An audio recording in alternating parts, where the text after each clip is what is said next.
थेट जाऊयात. अजित पवार बोलतात. पुरस्कार मिळाले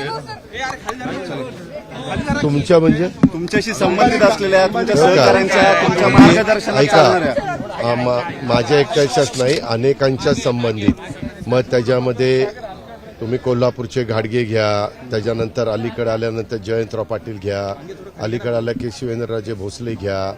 इथल्या मधल्या भागामध्ये देखील तुम्ही पाहिलं तर व्यंकटेश कृपा, किंवा इकडं वर गेला तर राजेश टोपे ठोंबरे आपले मराठवाड्यातले, त्यांना 3 पुरस्कार मिळाले.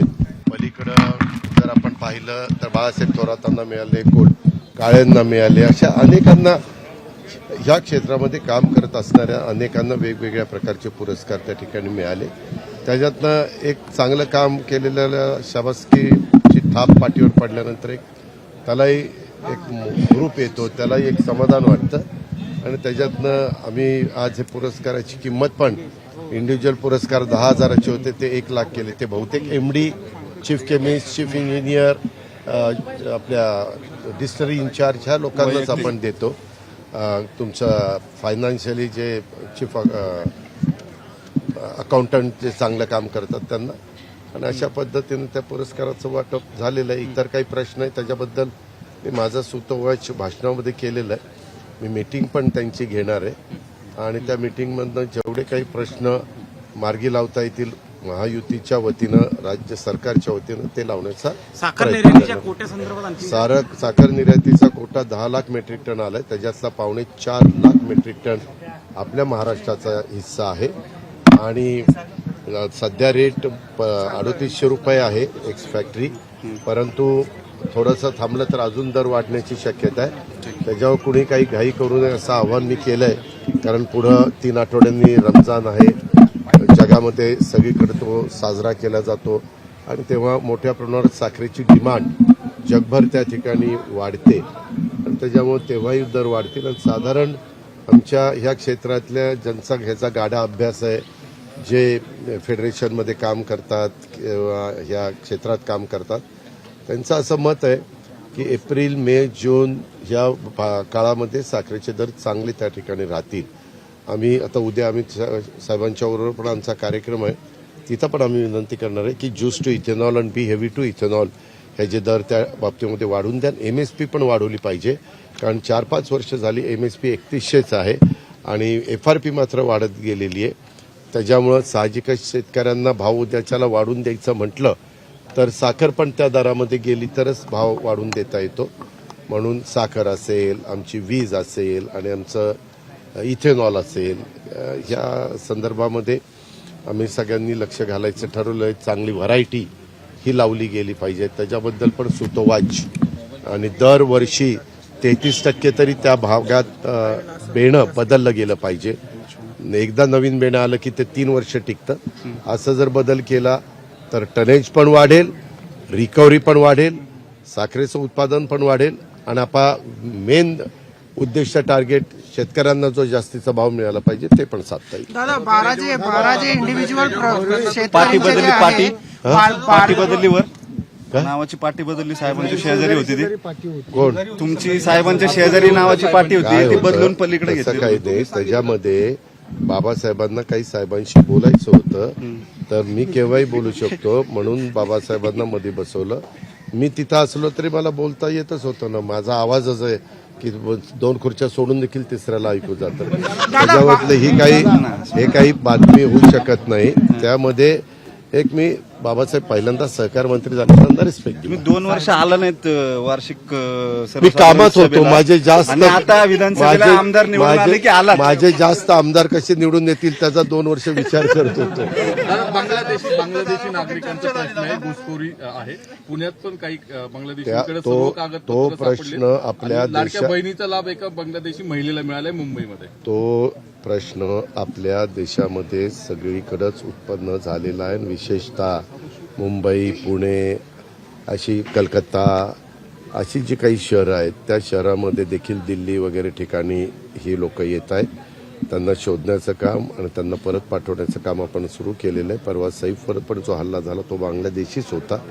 हे सगळ्या एकंदरीत तपासावरून सिद्ध झालेलं आहे.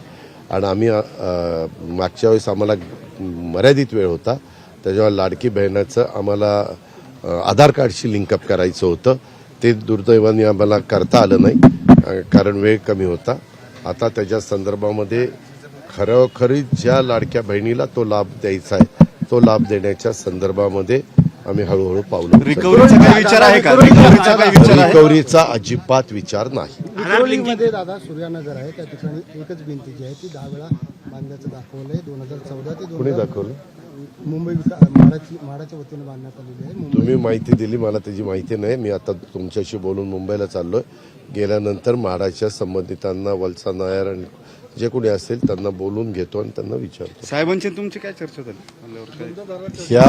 ह्या व्यवसायाच्या करता ज्या कुठले प्रश्न आहेत ज्याचा सुतोवाच मी केला त्याबद्दलची चर्चा झाली. त्याच्यात सहकार खातं होतं, त्याच्यात एक्साईज होतं, त्याच्यामध्ये कृषी होतं आणि त्याच्यामध्ये ऊर्जा होतं.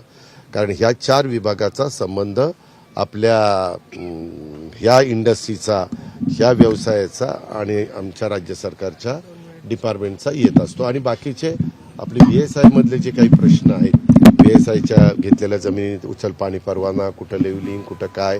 कारण मी मध्ये लोणारवाडीला पण भेट दिलेली होती, नायगावला पण भेट दिलेली होती.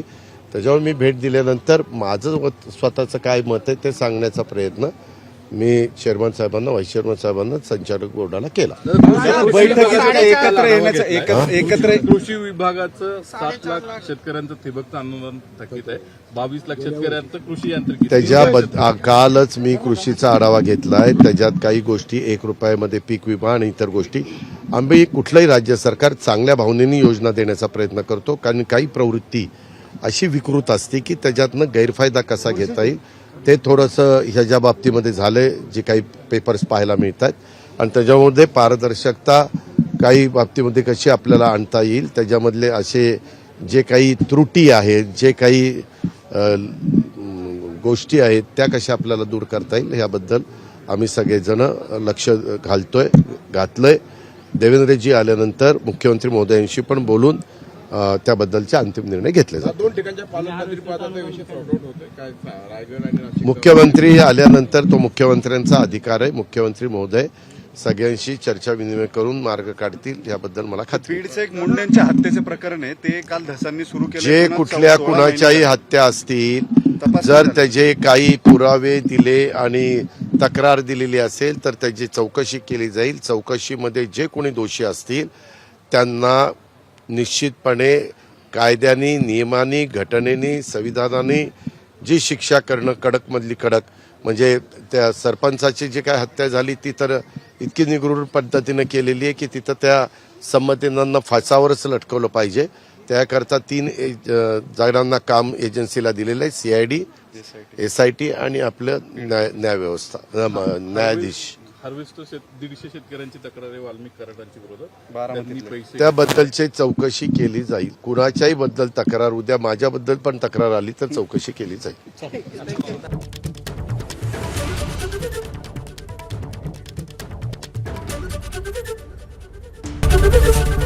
ABP माझा, उघडा डोळे बघा नीट.